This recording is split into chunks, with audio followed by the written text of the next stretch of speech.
Astaghfirullah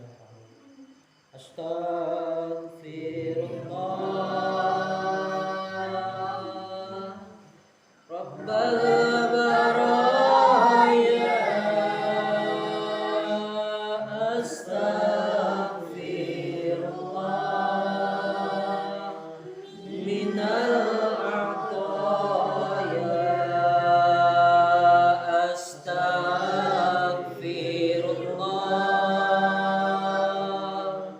Rabbal baraya Astaghfirullah minal ataya Astaghfirullah Rabbal baraya Astaghfirullah minal ataya Astaghfirullah Rabbal baraya Astaghfirullah minal ataya. Bismillahirrahmanirrahim. Assalamualaikum warahmatullahi wabarakatuh. Alhamdulillahirabbil alamin.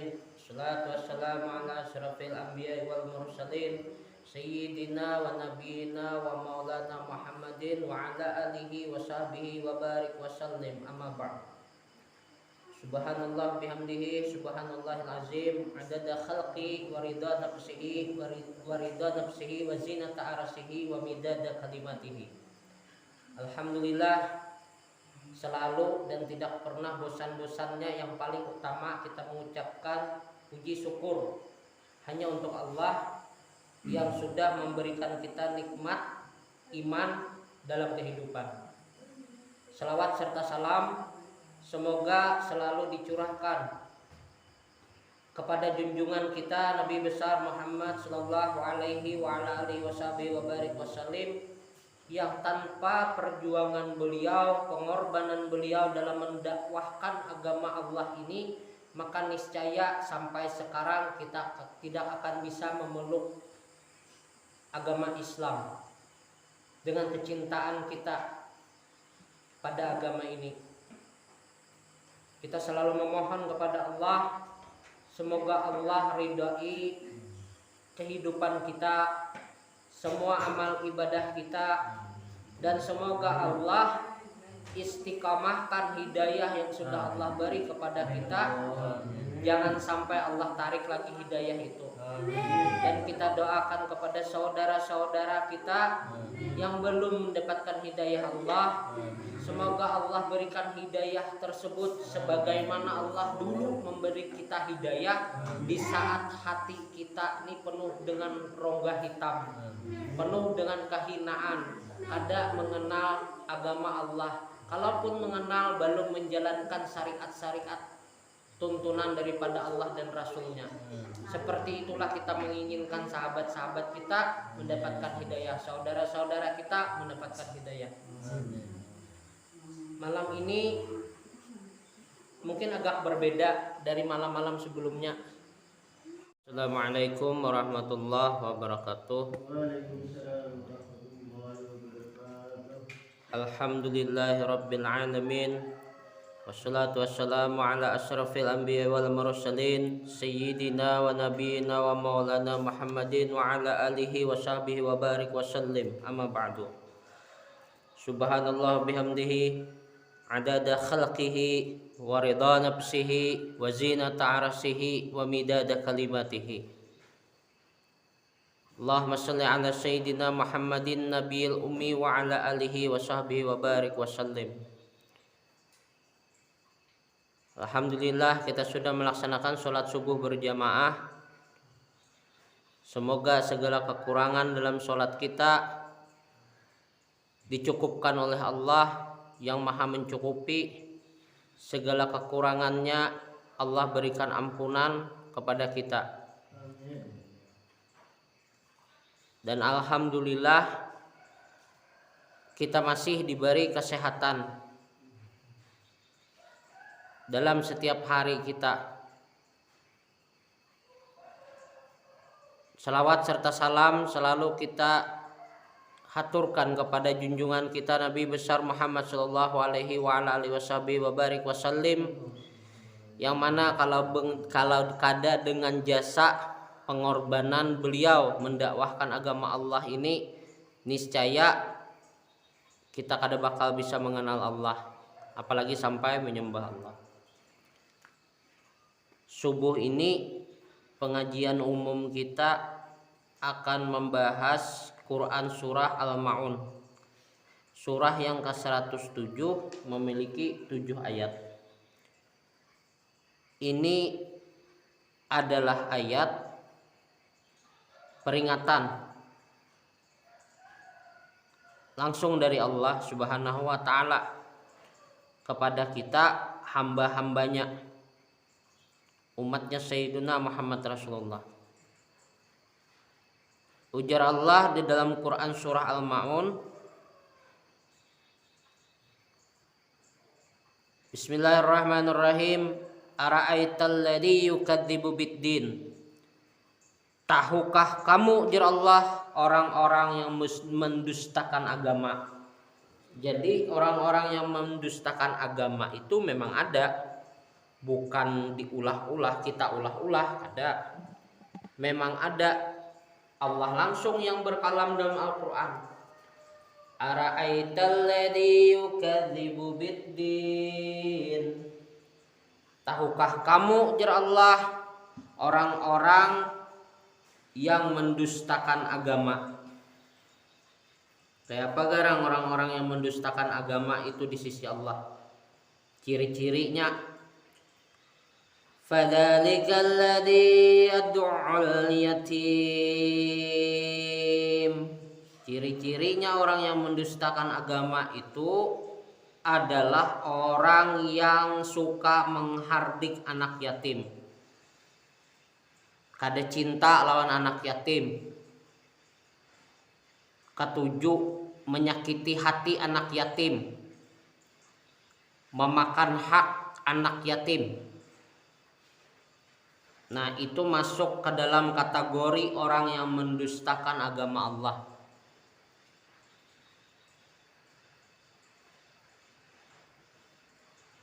Wala yahudduhu ala ta'amil miskin. Dan tidak mendorong mereka memberi makan orang miskin. Dan tidak mendorong memberi makanan kepada orang miskin. Jadi kada cinta lawan orang miskin, kada peduli lawan orang miskin, dan kada senang dengan keadaannya orang miskin. Itu termasuk ciri-ciri orang yang mendustakan agama. Beisi harta dititipkan Allah lawan kita tuh lebih daripada cukup. Kenapa ulun sambat lebih daripada cukup? Makan 3 kali sehari itu lebih daripada cukup. Ada orang dalam hidup ini kawa makan sekali sehari gin, alhamdulillah.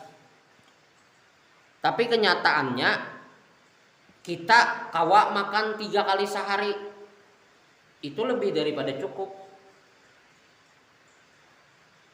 Tapi sayangnya rasa peduli dalam hati kita tuh ada peduli dengan keberadaan fakir miskin yang ada di kanan kiri muka belakang rumah kita. Nah, itu tuh sudah termasuk dalam digolongkan Allah dalam orang-orang yang mendustakan agama Allah.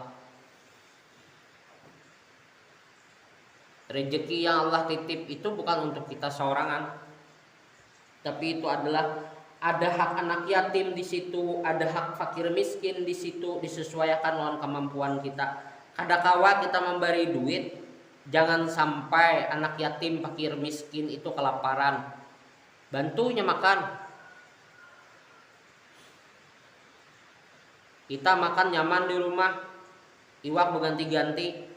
Tapi Masya Allah, ada tetangga kita anak yatim fakir miskin yang kelaparan, yang matanya terpajam sedangkan parutnya luar biasa menahan lapar. Maka Allah sudah mencap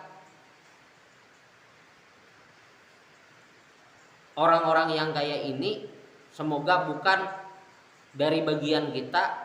Orang ini adalah orang yang sudah mendustakan agama Allah. A'udzubillah suma'udzubillah min zalik.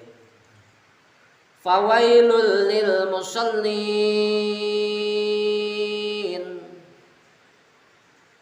Maka celakalah jar Allah orang-orang yang sholat. Yang sholat aja gimpian bisa celaka, apalagi yang koler sholat. Kita nih rajin umpama sholat bisa celaka, apalagi yang mbak anu anak sholat pabila rasa parlu hanya sholat. Ada juga yang sama sekali kada bisa sholatan, yang sholat aja jar Allah bisa celaka. Kayak apa sholat orang-orang yang celaka? Semoga ini bukan golongan-golongan kita. Semoga kita dilindungi oleh Allah Subhanahu wa taala. Alladzina hum an salatihim sahun. Yaitu jar Allah orang-orang yang lalai terhadap sholatnya. Kayak apa garang yang lalai itu? Mulutnya memuji kepada Allah, baca Fatihah, baca ayat-ayat tambahan, tapi hatinya gentayangan. Ada yang hatinya di pasar, ada yang hatinya di rumah, ada yang hatinya di gawian. Nah, yang kayak ini termasuk celaka di sisi Allah. Maka kada usah ditepikan lagi. Rata-rata kita suah yang kayak ini. Itulah kita manusia biasa yang kada luput dari salah, kehilapan dan dosa. Makanya gunanya mengaji, belajar itu supaya menjadi tahu. Jangan sakit hati waktu mengaji, karena kada ada niat yang menyampaikan ilmu untuk menyakiti perasaan. Niatnya untuk mendakwahkan yang belum tahu menjadi tahu. Sehingga bila sholat kada ada lagi main-main. Dalam artian main-main tuh habisakan dulu sebelum mengangkat takbir sholat itu urusan nang masalah di rumah yang tulak ke masjid tadi tutup dulu, kada usah dibawa lagi. Makanya di dalam sholat itu guru-guru kami mengajarkan, bacalah perlindungan, doa-doa perlindungan kepada Allah. Banyak, ada yang mencontohkan membaca ayat 4 untuk minta perlindungan. Kalau ulun mengambilnya yang pendek, karena kalau membaca ayat 4 lumayan panjang. Kadang-kadang makmum nih ada hajatnya juga di belakang, apalagi kita jadi imam. Maka ambillah yang paling pendek, dan itu pun doa perlindungan juga. Rabbi a'udzubika min hamazatis sayatin wa a'udzubika rabbi ayyahdurun. Atau mun kada kawa juga, kada hafal juga bacaan itu, cukup dengan ta'awuz 3 kali. A'udzubillahi minasyaitonir rajim, a'udzubillahi minasyaitonir rajim, a'udzubillahi minasyaitonir rajim, cukup insyaallah. Jadi kada bakal lagi hati gentayangan ke sana kemari ratan salat. Kalaupun hendak gentayangan langsung ingat. Ingatnya apa? Karena ada ilmu berisi. Celaka aku nih di sisi Allah kalaunya aku mau umpatakan nafsu pemikiran nih. Maka sudah selayaknya orang sholat itu mulutnya memuji Allah, hati dan tubuhnya dipasrahkan di hadapan Allah. Inilah hukum rukun ihsan. Jadi rukun itu ada rukun iman 6 perkara, ada rukun Islam 5 perkara, ada rukun ihsan 2 perkara. Kenapa disambat rukun ihsan 2 perkara? Yang pertama, kita sholat itu kawalah kita, yakinlah kita bahwa diri kita nih kawa melihat Allah, lain level kita. Maka poin yang kedua lah yang terjadi, kita sadar bahwa diri kita kada kawa melihat Allah. Nah, dan kita menyadari bahwa diri kita ini ditatap langsung oleh Allah dalam sholat. Makanya kada ada main-main dalam sholat. Bujur-bujur saat muntung bebacaan, walaupun hati kada bisa memaknai, kada tahu belum makna dari bacaan itu, setidaknya jangan sampai hati gelabangan keluar daripada sholat itu sendiri. Ini kada bilanya sholat, belalu dompet yang kada ingat dicari tadi timbul, ada apa petunjuknya? Tapi petunjuknya dalam sholat. Itu di dalam aja. Di bawah apa ngarannya lipatan baju dalaman ya. Padahal sebelum sholat tadi kada dalalu terpikirkan ke situ. Tapi pas sholat terpikirkan. Sebelum sholat jam kada ingat melapas. Kunci sepeda motor kada ingat melapas. Pas sudah dalam sholat timbul ada petunjuk. Ya tak andak di pauduan di belakang rumah mandi. Itu bukan petunjuk, itu adalah gangguan dari jin, dari golongan setan laknatullah alaih.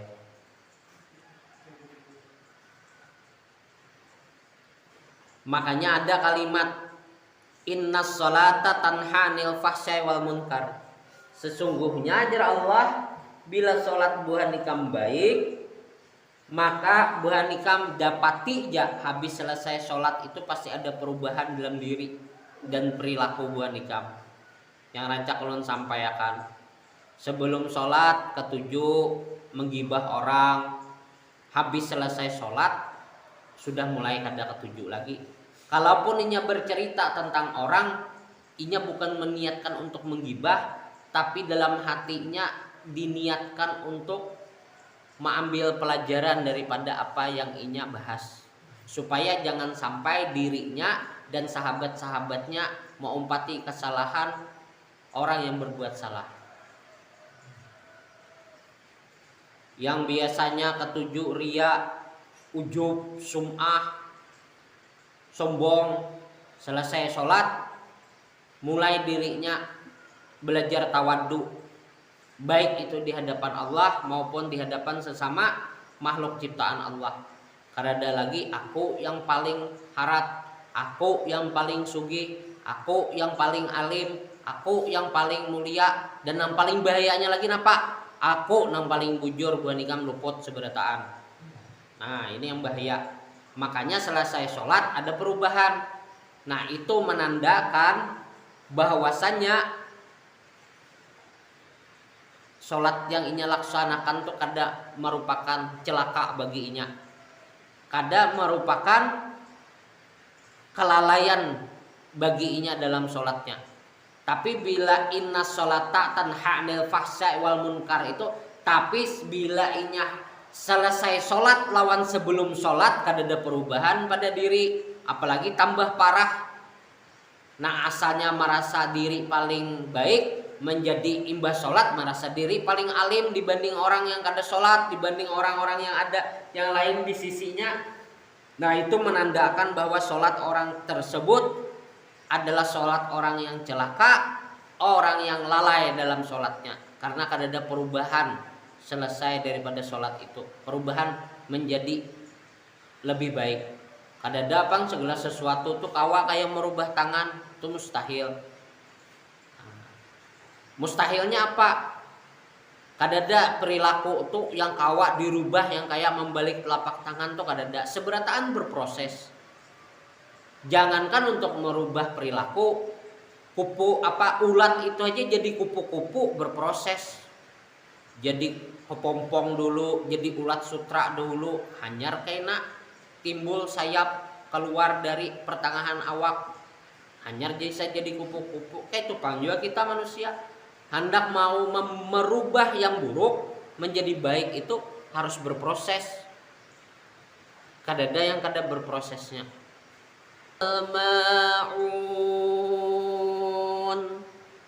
Dan yang enggan memberikan bantuan. Nah, jadi kalaunya kita ada orang kesulitan, sesama nih manusia, sesama makhluk ciptaan Allah nih, mengalami kesulitan yang kita tahu orang tuh sedang mengalami kesulitan, dan kita tahu, kita sadar bahwa diri kita tuh kawak memberikan bantuan sesuai kadar kemampuan kita. Nah, kada mau membantu, ini masalah juga. Berarti kita ini masuk dalam kriteria orang yang mendustakan agama Allah. Beri aja bantuan sesuai kemampuan yang kita mampu memberi. Karena agama inilah la ikraha fiddin, kada ada paksaan. Dalam artian kita kada harus membantu orang yang di luar daripada batas kemampuan kita. Allah itu menuntut kita memberi bantuan sesuai kadar kemampuan kita. Kita nih sanggup untuk membantu, kita tahu kita tuh sanggup untuk membantu kesulitan orang lain, memberi bantuan, tapi kita kada mau membantu, maka orang-orang yang seperti ini sudah masuk ke dalam kategori di sisi Allah yang mendustakan agama Allah. Beri aja bantuan sesuai kemampuan kadar kita. Ujar Rasulullah apa? Allah itu akan selalu membantu seorang hambanya selama seorang hamba itu selalu membantu dengan sesamanya. Jadi tanamkan janji Allah itu dalam hati dengan hakul yakin, dengan kekuatan keyakinan kita. Bila kita membantu orang, maka Allah kada membantu kesulitan-kesulitan kita. Karena apa? Karena ujar kekasihnya Allah Sayyiduna Muhammad Rasulullah, bila Allah akan selalu membantu hambanya, ciptaannya, selama hamba itu selalu menolong sesamanya dalam kebaikan. Nah, jadi selesai sudah pengkajian yang ringkas, pengajian umum habis sholat subuh pagi ini. Banyak hikmah pelajaran yang kita ambil. Sudah tahu kriteria orang-orang yang di sisi Allah mendustakan agama Allah. Kalau hanya menurut versi manusia bisa luput. Tapi kalaunya sudah kita bahas tentang kalamullah, kalamnya Allah, ucapannya Allah dalam Al-Quran, ini sudah kita harus mawas diri kita masing-masing. Semoga kita kada berada di golongan orang-orang yang masuk dalam kriteria mendustakan agama Allah. Semoga seberataan anak cucu keturunan kita, keluarga kita kada masuk di dalam kriteria mendustakan agama Allah. Dan kalaupun misalnya ada di antara saudara-saudara kita yang seiman masuk ke dalam golongan yang kayak ini, maka sudah wajib atas diri kita yang mengaku saudaranya mendoakan kebaikan. Semoga di kemudian hari di lain waktu setelah mendengar pengajian umum di pagi ini diberikan Allah hidayah dalam hatinya, bisa keluar daripada sifat-sifat yang masuk dalam kriteria mendustakan agama Allah Subhanahu wa taala. Jangan pernah, ingati pesan ulun, jangan pernah menghardik, jangan pernah memaki, apalagi sumpah serapah kalau kita mendapati ada saudara kita seiman yang masih keluar daripada tuntunan hukum syariat Allah, yang belum menjalankan hukum syariat Allah. Jangan dihardik, jangan dicaci, apalagi disumpah serapah macam-macam. Karena kita berisi tanggung jawab atas saudara kita yang seiman. Sampaikan dakwah. Boleh jadi inya belum tahu tentang hal itu, kayak apa hukumnya di sisi Allah. Kalau sudah kita sampaikan, inya belum kawa juga menggawi, doakan pulang. Semoga suatu hari Allah berinya kekuatan, Allah tolong inya bisa melaksanakan daripada hukum-hukum ketetapan Allah yang sudah inya tahu. Kayak halnya seperti kita ditolong Allah, dibantu Allah, bisa menjalankan syariat hukum-hukum agama Allah.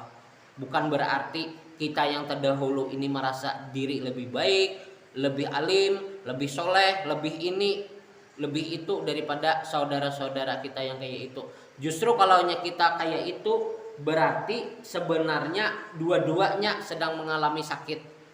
Seorang sahabat sakit karena kada menjalankan hukum syariat Allah, kita yang tahu hukumnya merasa diri paling mulia, menjadi sombong, jadi merasa paling baik, merasa paling bujur, kita pun juga umpat sakit.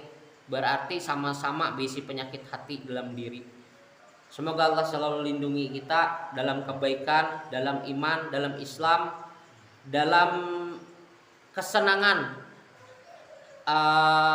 mendoakan kebaikan kepada saudara-saudara kita. Kalaupun kita harus bicara kita adalah bicara yang penuh dengan hikmah, yang maulah hati orang itu merasa tentram, merasa tenang dengan ucapan kita, bukan malah merasa kada nyaman bilanya kita ucap, apalagi sampai saudara-saudara gitu bilanya kita beparak itu merasa ada masalah nambakan timbul bila kita tuh bepander. Bukannya kayak itu. Semoga Allah selalu bimbing dan tuntun langkah kita dalam kebaikan. Ulun tutup pengajian umum kita di subuh hari ini dengan doa kafarat majelis. Sebelum ulun tutup, kita doa sama-sama dengan keberkahan Fatihah yang kita baca di awal tadi, waktu sholat tadi. Semoga seberataan dosa-dosa kita, abah mama kita, anak keturunan kita, guru-guru kita, saudara-saudara kita yang seiman diampuni oleh Allah Subhanahu wa taala.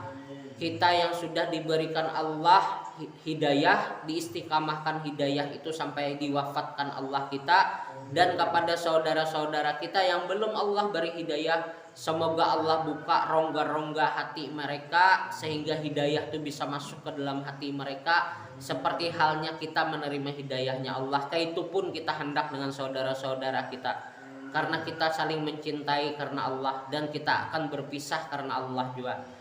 Seberataan hajat-hajat kebaikan kita yang belum Allah kabulkan, yang masih Allah tahan, semoga dengan Fatihah yang kita baca dalam sholat tadi Allah mudahkan seberataan hajat itu dan Allah kabulkan. Kalau ada belum yang dikabulkan oleh Allah karena ada kebaikan di dalamnya, bagi Allah itu kada baik, bagi kita baik tapi bagi Allah kada baik. Kita minta hajat-hajat yang bagi Allah kada baik di sisi Allah itu digantikan Allah dengan yang lebih baik di sisi Allah, sudah pasti baik di sisi kita.